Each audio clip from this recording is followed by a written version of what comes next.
Without a superweapon or the Emperor's resources, Grand Admiral Thrawn used only a fractured fleet, a stolen cloning facility, and an unstable Dark Jedi clone to bring the New Republic closer to collapse than anything since the Death Star. The empire he inherited was broken, the republic he targeted was fragile, and the campaign he designed attacked both at once: military, political, economic, and psychological, in ways no one on either side had seen before. Within a year of returning, he captured an entire lost fleet, crippled the Republic's supply lines, neutralized its supreme commander through political sabotage, and placed the capital world of Coruscant under invisible siege. He did all of it with inferior numbers and an understanding of his enemies that ran deeper than anything they had of him. 3 things stopped him, and none of them came from a battlefield. Every detail is drawn from the Legends Thrawn trilogy, and by the time they broke, no one, not even Thrawn, saw it coming. Chapter 1: Thrawn's Method. When the Chimera intercepted a Republic task force early in the campaign, the engagement was over in minutes. Thrawn had launched a Mark Sable closure maneuver, an unstructured, chaotic attack profile designed to overwhelm an enemy's ability to respond in an organized way. Most commanders would have opened with a standard formation, line abreast, or a pincer to envelop. Thrawn did the opposite. He sent his ships in at asymmetric angles, each on a different attack vector, with no visible coordination between them. To a disciplined commander, it looked like a mistake. To an Illumined commander, it was a nightmare. The Republic force shifted into a defensive formation that Thrawn recognized immediately, and Elam was commanding that force. He told Captain Pellaeon, and Illumin simply could not handle the unstructured attack profile of a properly executed Mark Sable. Their species psychology demanded order. When confronted with chaos, they defaulted to the one rigid defensive pattern their minds would allow. And that pattern was exactly what Thrawn had designed his attack to break. They were trying the only defense their technology allowed, and it was useless. Thrawn had known it would be before the first shot was fired. The Imperial fleet was not stronger. Thrawn had simply identified the one response his opponent could not help but make, and built his attack to punish it. Pellaeon had served under commanders who relied on firepower, numbers, and brutality to win. He had never seen a commander read an enemy's psychology from their first defensive response and design an attack to exploit it in the same breath. You could reinforce a position, but you cannot reinforce a species' psychology. That was the difference. And when Pellaeon first entered Thrawn's private command chamber, he began to understand where it came from. It was an art museum. The walls and dome ceiling were covered with paintings and planets, most of alien origin. Sculptures stood on pedestals around the room. A double circle of repeater displays showed still more artwork. The outer ring, slightly higher than the inner, all devoted to images of alien creative work. Thrawn's explanation was simple.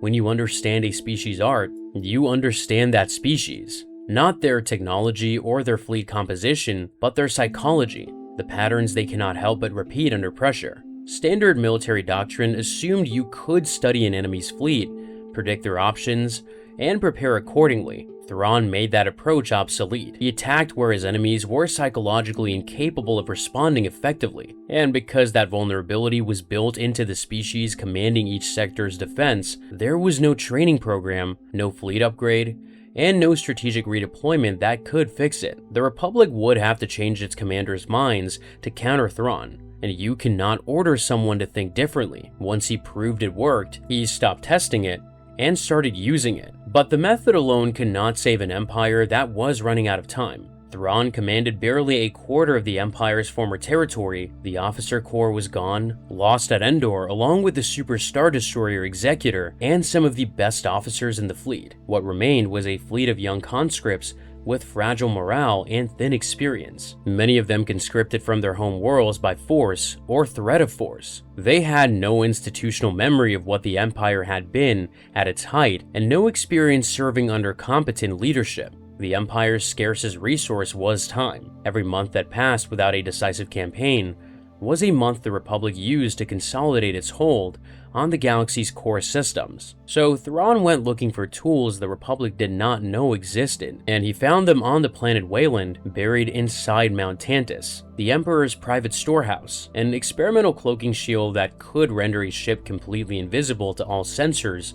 Pellaeon noted that the device had cost enormous sums the Empire could not spare. Thrawn spent the money anyway. 20,000 Sparty cloning cylinders capable of producing a fully grown clone soldier every 15 to 20 days. Previous cloning attempts had produced madness, a side effect of the Force interacting with the accelerated growth process. But Thrawn solved this with Ysalmiri, creatures that push back the Force, creating stable soldiers at an industrial scale, and Jerus Sabaoth, a clone of a Jedi Master who had been guarding the mountain for decades. Thrawn recruited him as a Force user asset, promising to deliver Luke Skywalker and Leia Organa Solo's unborn twins in exchange for cooperation. The clone could coordinate fleet operations through the Force, making Imperial task forces fight with a cohesion that should have been impossible for their experience level. For a fleet of young conscripts, that coordination was the difference between competent and devastating. But Sabaoth was not simply unstable, he was dangerous. Pellaeon had already seen the clone seize control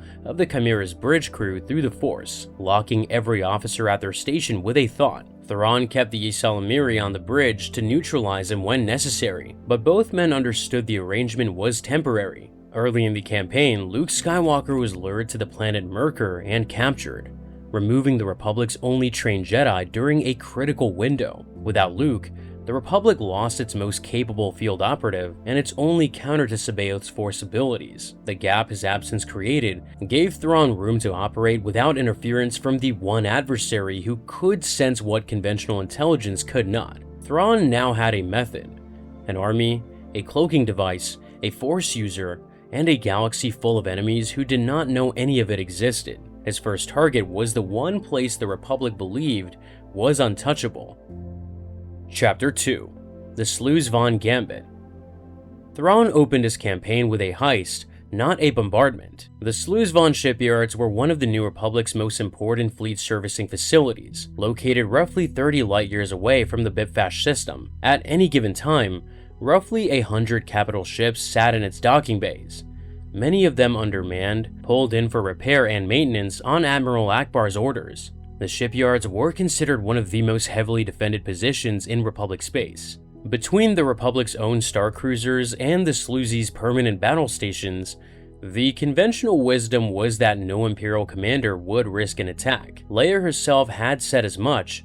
She noted the defenses and concluded that any Imperial leader with a gram of sense would think twice before tackling it. She was right about every other Imperial leader, but wrong about Thrawn. Before the main operation, he launched a series of raids across the Republic's border systems that the Republic read as standard Imperial aggression. The raids tested Sabaoth's ability to coordinate under combat conditions, diverted Republic attention to the wrong sectors, and established a rhythm of low-level attacks that made intelligence analysts complacent. Every ship the Republic moved to cover the border raids was a ship that was not at Sluis. Thrawn emphasized to Pellaeon that the Sluis operation was not simply one battle among many. It was the beginning of the entire victory campaign against the rebellion.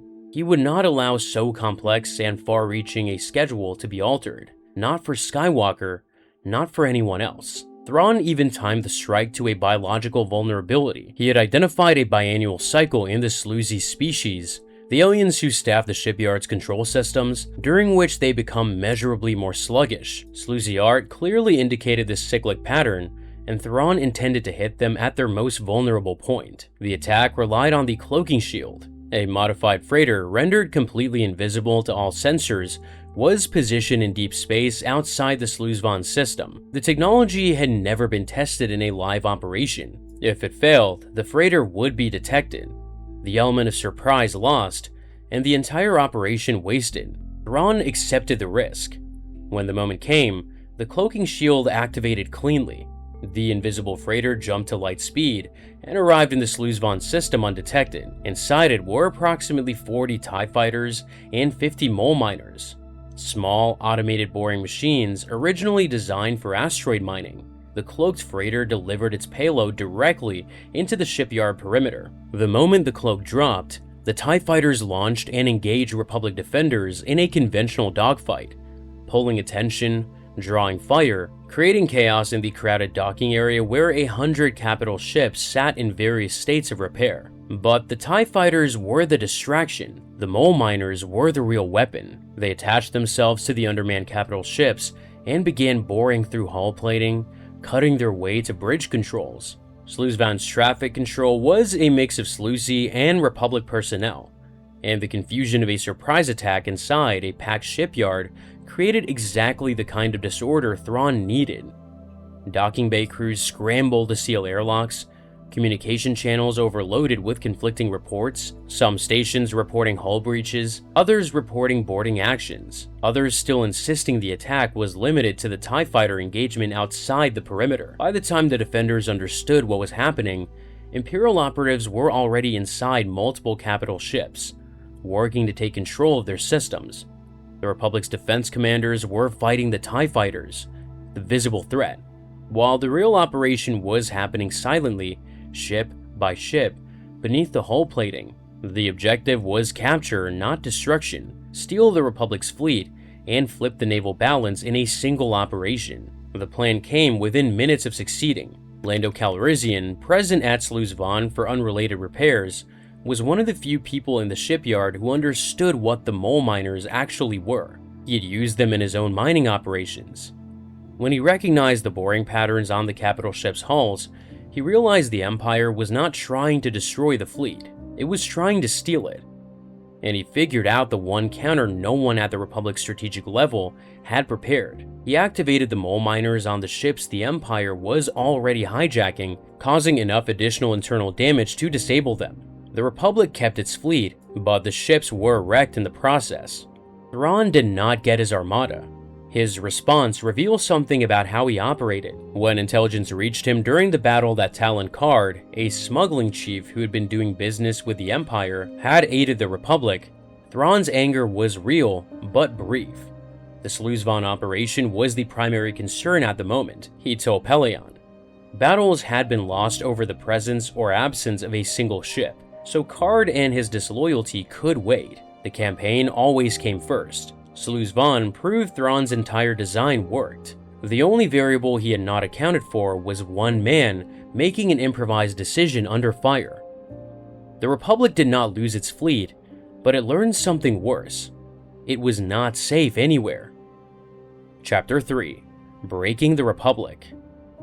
Thrawn's next target was the New Republic's government itself. The New Republic, barely a few years old, was not yet a functioning state. It was a coalition held together by shared purpose and a handful of leaders who had survived the war. The Provisional Council made decisions, but its authority was contested and its legitimacy uncertain. Mon Mothma had identified the core problem in terms that cut through every other debate. The galaxy was waiting for the New Republic to become a real government, to formally re-establish the principles and law of the Old Republic.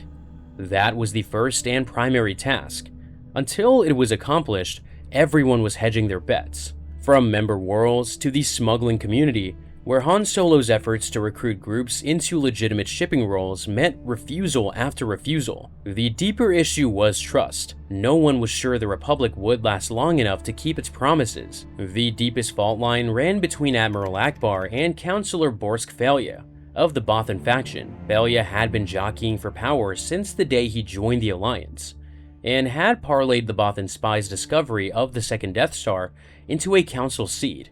Ackbar considered Falia's political maneuvering a dangerous waste of time, and had never bothered to hide that opinion. The rivalry was personal, institutional, and exactly the kind of fracture Thrawn could exploit. Leia understood better than most how dangerous this tension was. Without her own political training, learned in the Royal House of Alderaan, practiced in the Imperial Senate as a teenager, the entire New Republic could easily collapse in its critical early stages. She was, in a very real sense, a single point of failure for the government's political infrastructure, and she was spending her time on diplomatic missions to marginal systems while pregnant, because no one else had the expertise to do it. Instead of attacking the Republic's military, Thrawn attacked the fault line between its military and its politicians. Thrawn planted ambiguous financial evidence that merely suggested Ackbar was corrupt. His reasoning was exact. A slower, messier scandal would send ripples of uncertainty through the rebellion's entire political system. At its best, it could split the alliance apart. Ackbar was replaceable. The delicate political balance was not. Falia took the bait precisely as Thrawn predicted. After the near loss at Sluis, he accused Akbar of either serious misjudgment or outright treason. He argued that the capital ships sitting at Sluis, undermanned and vulnerable, had been placed there on Akbar's orders. He pointed to the compromised communications as evidence of security failures under Akbar's watch. He took over some of Akbar's internal security duties. He hinted broadly that he would be available to take charge of supreme command. The effect rippled outward. Other council members who might have supported Akbar hesitated, unwilling to stake their own positions on a commander who was suddenly under investigation. Alliance officers on active duty watched the political infighting and drew their own conclusions about how much support they could expect from their own government. Han recognized what was happening. Thalia was playing politics by Bothan rules. Someone looked bad, so you jumped on them. The problem was that no one else had jumped with him, which left Thalia exposed with his neck stuck out and his reputation on the line. He could not back down gracefully. The only way to salvage his prestige was to make sure Akbar went down. Thrawn neutralized the New Republic's Supreme Commander without committing a single ship. The Republic's own politicians accomplished it for him. With Akbar sidelined, defensive decisions that he would have made in hours took days as the interim command structure debated authority, consulted council members, and second-guessed itself. Fleet deployments that should have been routine became political negotiations. Officers in the field, watching their supreme commander drag through a political crisis while the Empire pressed the attack, drew their own conclusions about how much support they could expect from their own government. Some sector commanders began making independent defensive arrangements rather than waiting for orders that might never come, or might be compromised by the time they arrived. The Republic's command structure was not just slower, it was fragmenting. Leia saw what the political war was costing Akbar even after the immediate crisis passed. The two-front battle, fighting the Empire while defending himself against his own council, was grinding him down. For all his military genius, Akbar did not have the polish to be a good politician, and with Thalia nipping at his heels, he was becoming increasingly overprotective of his territory, making defensive decisions that played into his rival's hands. Thrawn had not needed to defeat Akbar in battle.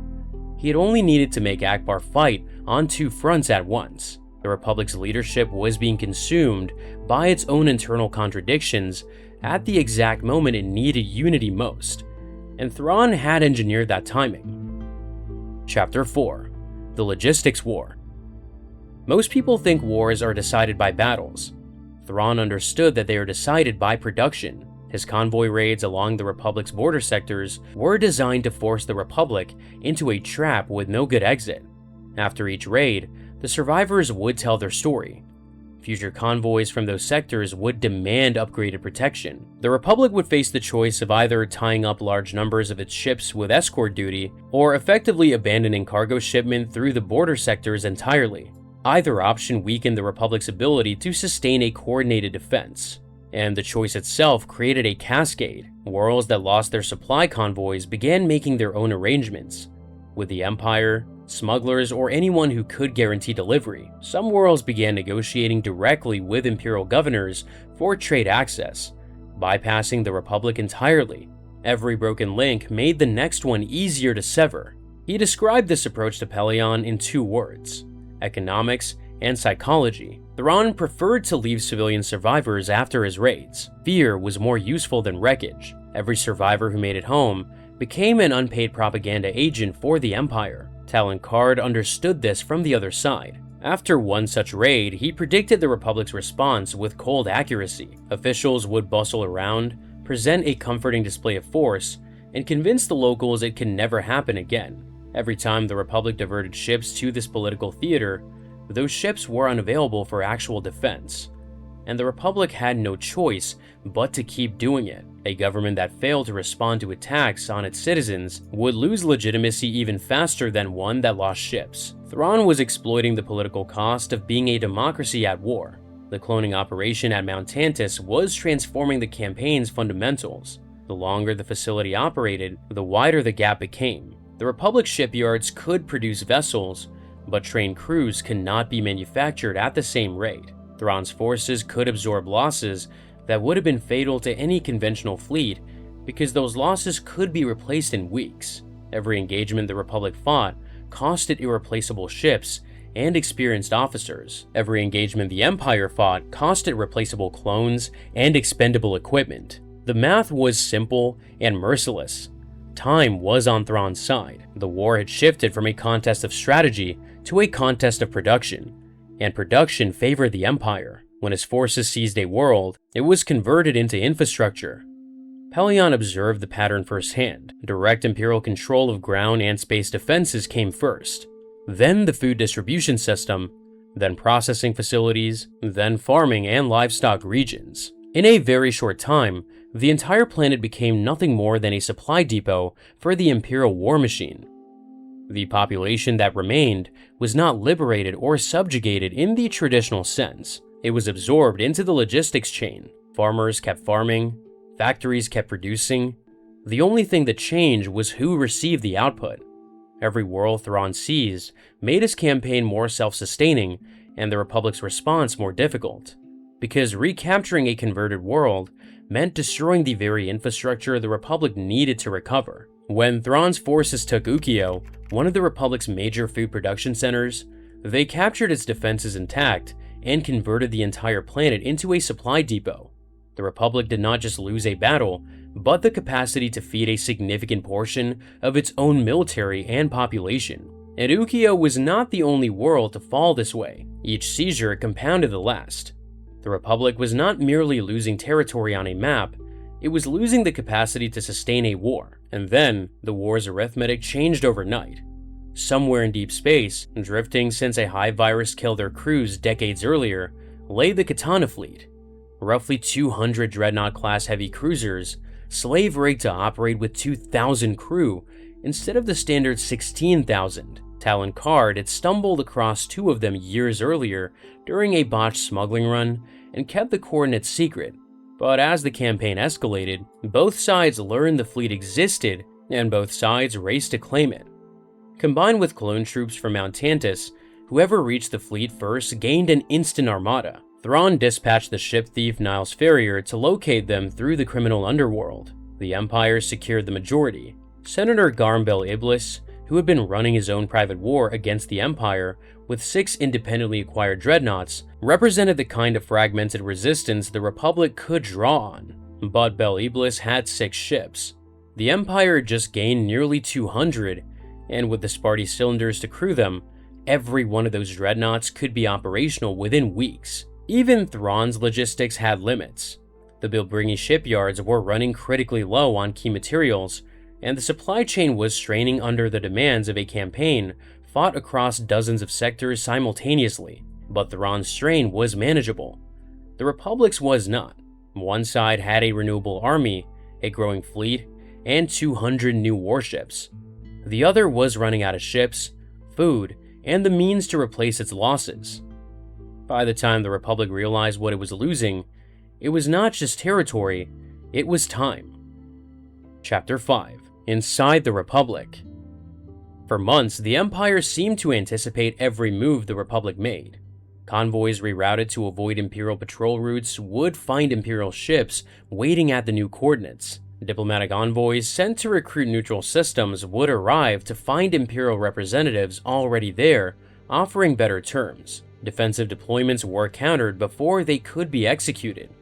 Fleet movements planned in the palace were anticipated before the ships left dock. Every decision the Republic made seemed to reach the Empire before it could be carried out. Something was fundamentally compromised inside the Republic's own command structure, but no one could identify what. Mara Jade, a former Emperor's Hand who had been closer to the Imperial power structure than virtually anyone still alive, provided the most honest tactical assessment the Republic would receive. And it was essentially a declaration of futility. Thrawn had no patterns, no favored strategies, and no discernible weaknesses. He studied his enemies and tailored his attacks against their psychological blind spots. He did not overcommit his forces, and he was not too proud to back off when it was clear he was losing, which Mara noted did not happen very often. The Republic was not facing a commander with a flaw they could find and attack. It was facing a commander who had made eliminating his own weaknesses a matter of professional discipline. Leia Organa Solo's response revealed the only counter-strategy available. If they could identify the specific weaknesses Thrawn planned to exploit in them, they might anticipate the direction of his attack. It was a defensive posture by necessity, a bet that knowing their own vulnerabilities could compensate for knowing nothing about their enemy's methods. But the Republic's situation was worse than even Mara knew. For months, the Empire had not just been outthinking the Republic, it had been listening to it. The source was Delta Source, a listening device embedded in the Jahala trees that lined the corridors of the Imperial Palace on Coruscant. The trees were a holdover from the Emperor's time, kept as decoration. No one had thought to examine them. Every military briefing, every strategic planning session, every council debate conducted within range of those corridors was transmitted directly to Thrawn's intelligence apparatus. The Republic's own headquarters had become a listening post for the enemy. Han Solo estimated that between council members, their staff, prep crews at the spaceport, and various security and support personnel, up to 200 people had direct access to any given operational itinerary, and that did not count friends and colleagues any of those 200 might have mentioned it to. Tracking through all of them to find the leak would take time the Republic did not have. Republic intelligence knew something was wrong. The Empire's responses were too precise, too well timed, but conventional sweeps of the palace found nothing. The Jahala trees were organic and decorative. No one had thought to examine them. Luke Skywalker framed the scale of the problem clearly. As long as Delta Source was active, there were not many people they could trust. The Republic's entire command structure was compromised, and the handful of leaders who knew it could not use the compromised system to organize a response. Any plan discussed in the palace would reach Thrawn before the ships executing it left the dock. Any attempt to find Delta Source using palace-based resources risked alerting Thrawn to the search itself. The Republic needed to solve the problem outside the system that was compromised, but nearly all of its decision-making infrastructure was inside that system. Every secure room, every encrypted channel, every private meeting, all of it passed through corridors lined with Jahala trees. The Republic's own security protocols, designed to centralize sensitive communications in the most protected building on the planet, had turned the palace into the worst possible place to plan anything. The Republic was planning a war in a room the Empire had wired, and they did not know which room it was. The cloaking technology demonstrated at Sluis gave Thrawn something equally dangerous: the ability to insert threats into defended spaces before anyone knew they existed. The Republic could not detect what it cannot see, and Thrawn would soon apply that principle on a scale that made Sluis look like a rehearsal. There was no strategy the Republic could plan that Thrawn did not already know. Chapter 6: The Siege of Coruscant. Thrawn turned his attention to the Republic's capital. He did not launch a frontal assault on Coruscant. The Empire did not have the numbers for a direct attack, and it lacked the supply lines for a traditional siege. Sabaoth demanded an assault. It was the only thing the Mad Clone cared about, because Leia Organa Solo and her twins were there. Thrawn refused, for he possessed a weapon far more effective than bombardment. He besieged Coruscant with invisible asteroids. Cloaked rocks dropped into orbit above the planet forced the Republic to expend ships and energy firing into empty space at threats they could not confirm. The space above Coruscant became a firestorm of turbo laser blasts and proton torpedoes, cutting through marked probability cones, zones where the invisible asteroids might be, based on computer calculations of their possible paths. Ships and battle stations shifted aim constantly as the computers recalculated. The Republic was shooting at math, not at targets. Every blast that struck empty space wasted energy, and every blast that missed a real asteroid risked catastrophe. And the calculations never stopped. As each asteroid moved, the probability cones expanded, requiring more ships to cover more space with less certainty. Vessels that should have been defending border sectors or escorting convoys were pinned above the capital, firing at ghosts. The Republic could not ignore the siege. A single asteroid impact on Coruscant would kill millions, but it cannot afford to keep feeding ships into an invisible threat while the rest of the galaxy burned. Thrawn did not need to destroy Coruscant. He needed its population and leadership to feel that destruction was possible at any moment, and that feeling cost him nothing. The citizens of Coruscant could look up and know that invisible rocks were falling towards their planet and that their government cannot guarantee would stop them all. Every day the siege continued without resolution. Confidence in the Republic eroded a little further. Admiral Ackbar was back in command. The political crisis Thrawn had engineered against him had eventually resolved, but not cleanly. Ackbar had been rehabilitated under pressure and thrown back into a war that had only gotten worse while he was sidelined. The months he had spent fighting political accusations instead of Imperial fleets had cost the Republic irreplaceable time during which Thrawn had seized sectors, claimed the Katana fleet, and grown his clone army without facing the Republic's best strategic mind. Leia observed him during one of these briefings and saw what the campaign had done. His huge eyes were unusually heavy-lidded, his normal salmon color was noticeably faded. He was tired, desperately so. He was no longer the confident admiral who had planned the assault on the second Death Star. He was a commander grinding through a campaign designed specifically to exhaust him, and the numbers on the briefing screen confirmed it. 4 sectors lost in 5 days, 13 more on the edge. Convoys requiring escorts the fleet could not spare, territory contracting from every direction simultaneously, and the cloning facilities still running. The desperation of the Republic's position was visible in who it turned to for help. Talon Karrde, a smuggler, a criminal, a man who had spent his career avoiding exactly this kind of involvement, began reaching out to the galaxy's independent operators, coordinating with smuggling chiefs like Mazik, Parda, and Gillespie to rally whatever ships and crews they could bring to the fight.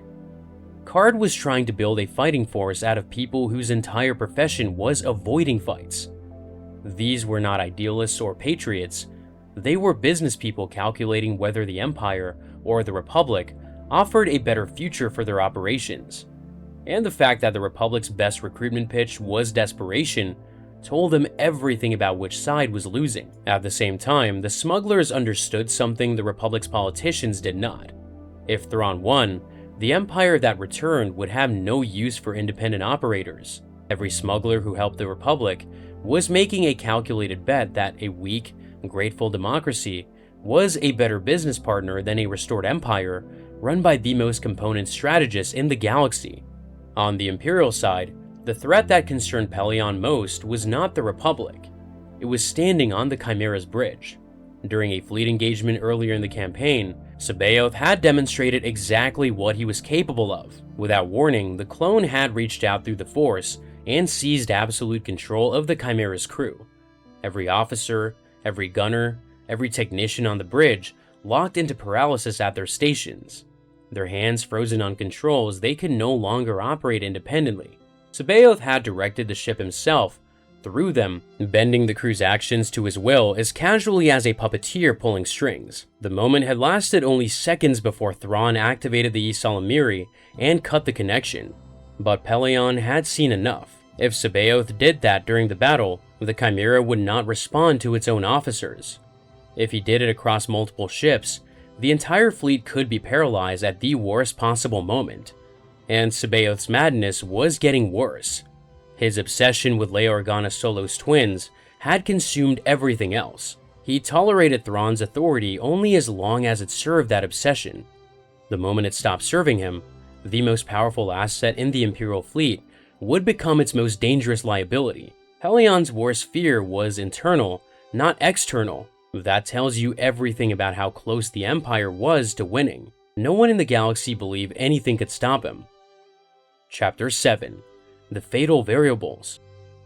There were 3 things Thrawn could not control, and all 3 broke at the same time. The first was the Noghri. For decades, the Empire had maintained the loyalty of the Noghri, a species of lethal commando warriors from the planet Onager, by deliberately poisoning their home world, preventing its recovery from an ecological disaster, and presenting itself as the only source of aid. The Noghri served the Empire with absolute devotion. They were Thrawn's personal security force, his covert assassination teams, and the most trusted assets in his entire command structure. Leia Organa Solo traveled to Onager and discovered the deception. The chemical agents mixed into the very soil remediation compounds that were supposed to be healing the land. The Noghri had been tending fields treated with Imperial chemicals for a generation, watching their world fail to recover and thanking the Empire for trying. The aid shipments were part of the poison, not the cure. Everything the Noghri had believed about their benefactors was a lie, constructed to keep them dependent, grateful, and willing to kill on command. The land they thought was healing was being systematically prevented from recovering, a generational operation of deliberate ecological sabotage designed to ensure the Noghri never became independent enough to question their servitude. The Mitrak, the female clan leader, had challenged Thrawn's authority directly, invoking Noghri law that required a member of the Overclan accused of treason to be judged by the clan dynasts under their own ancient rules. Thrawn had dismissed her. He was not bound by Noghri law, he said. Imperial rules would apply. That moment, a Grand Admiral overriding a species-owned justice system to maintain control captured the entire relationship in a single exchange. The species' loyalty did not waver, it flipped. Completely, and with the kind of cold fury that only comes from learning you have been betrayed by the people you trusted most. Thrawn lost his personal guard, the commandos who had handled his most sensitive covert operations, from kidnapping attempts on Leia to assassination missions against Republic officers. He lost the security detail that protected him aboard his own flagship. He lost the intelligence network that the Noghri had built across dozens of worlds through years of quiet, lethal service. Operations that had depended on Noghri operatives, surveillance, extraction, infiltration, went dark overnight, and critically, he did not know the full extent of the defection until it was too late. The Noghri did not announce their change of allegiance. They did not confront Thrawn or issue demands. They simply stopped reporting and started waiting. The silence itself was the weapon. The second was C'baoth. His madness had been escalating throughout the campaign, and by the final phase, his agenda had narrowed to a single obsession: capturing Leia Organa Solo's twins and training them as his own Jedi. The war, the Empire, Thrawn's plans, all of it was secondary. Pellaeon had already witnessed what C'baoth could do to the Chimera's bridge crew, and the clone's power was only growing. He tolerated Thrawn's authority only as long as it served his own purpose. An asset with its own agenda is no longer an asset, it is a liability that activates at the worst possible moment. The third was Mount Tantus itself. The Republic discovered the location of the cloning facility, the source of Thrawn's renewable army, and launched a strike team to destroy it. Mara Jade, who had served the Emperor and knew the mountain's layout from her years as the Emperor's hand, led them to it. The destruction of the Sparty cylinders was the single most consequential military action of the entire campaign. Without them, Thrawn's exponential advantage disappeared overnight. The clone army that had been growing faster than the Republic could fight it was suddenly finite. Every soldier lost from that point forward was irreplaceable. The Empire returned to fighting with these same constraints as everyone else: limited crews, limited reinforcements, limited time. The math had been the whole point, yet it reversed. The final battle came at Bilbringi, the Empire's primary shipyard and the linchpin of its fleet production capability. The Republic planned a major strike on the shipyard, hoping to cripple the Empire's ability to build and repair warships. Thrawn knew they were coming. Delta Source had given him advance warning, as it had for every Republic operation throughout the campaign. He had positioned his fleet to defend the shipyard and prepared a layered trap for the incoming Republic forces. The shipyards themselves were already heavily fortified. Asteroids clustered in the central sector provided natural cover, and the Imperial garrison had been reinforced with additional warships pulled from other sectors. Interdiction fields would prevent the Republic fleet from retreating to hyperspace once it arrived. The Republic fleet would arrive expecting a contested target. What it would find was a killing ground. Thrawn had spent the entire campaign converting intelligence advantages into tactical victories. Bilbringi should have been his masterpiece, the battle where Delta Source, fleet positioning, and tactical genius came together to break the Republic's offensive capability permanently. Every element was in place. The trap was set. But the variables had shifted in ways his intelligence network could not detect. Card's effort paid off at Bilbringi. Ships and crews that had not appeared in any Republic military planning session arrived in the battle, organized entirely outside the palace and outside Delta Source's range. These were the smuggling chiefs Karrde had been quietly rallying for weeks. Mazik, Parda, Gillespie, and others, bringing ships and firepower that Thrawn's intelligence had no way to anticipate because the recruitment had never passed through any system the Empire was monitoring. The Noghri defection had already compromised Thrawn's personal security in ways that no sensor sweep would reveal, and on the bridge of the Chimera, standing behind the Grand Admiral's command chair as he had for years, was Rook. Rook, a Noghri, had served as Thrawn's personal bodyguard throughout the entire campaign. From Sluis to the convoy raids to the siege of Coruscant, he had watched Thrawn plan, command, and win, and had learned what the Empire had done to his world. He had stood behind that command chair through every victory, every tactical masterpiece, every moment when the Grand Admiral had seemed untouchable, and he had been waiting. He killed Thrawn on the bridge of the Chimera. The Grand Admiral, who had brought the New Republic to its knees, died at the hands of his own bodyguard in the middle of a battle he was winning because of a deception that had nothing to do with military strategy. The most dangerous mind in the galaxy was ended not by a fleet, not by a Jedi, not by any weapon the Republic had built, but by a single act of vengeance from a species Thrawn had trusted completely and the Empire had poisoned for a generation. Pellaeon, suddenly in command of a campaign that had been held together by a single mind, assessed the situation with the clarity of a career officer who understood exactly what had just been lost. No one else in the Imperial fleet thought the way Thrawn thought. No one studied art, no one predicted species psychology, no one designed operations that attacked an enemy's political structure and military capability and economic base simultaneously. The clone facility was destroyed. The Noghri had turned. Sabaoth was spiraling into full madness. The fleet was intact, but the strategy that gave it purpose was gone. Pellaeon had spent years watching Thrawn turn inferior numbers into victories. He knew better than anyone that those victories had depended on one mind that could hold the entire campaign in focus, adjust every variable in real time, and keep a fractured empire fighting above its weight class through sheer cognitive superiority. And that mind was dead on the bridge floor. He ordered a retreat. Within days, the fleet that had been pressing the Republic across dozens of sectors began pulling back to defensible positions. Commanders who had followed Thrawn's orders with confidence now faced decisions they had never been trained to make independently.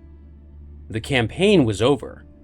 The Republic outlasted the system Thrawn had built, and it did so by the narrowest of margins. Leia's diplomacy turned the Noghri, a strike team destroyed Mount Tantus, and a single act of revenge by a betrayed bodyguard ended the most dangerous military campaign the New Republic had ever faced. If Rook had not acted, if the Noghri had remained loyal, if Mount Tantus had held for another 6 months, or if Sabaoth had maintained enough sanity to stay useful without becoming a liability, Thrawn might have finished what he started.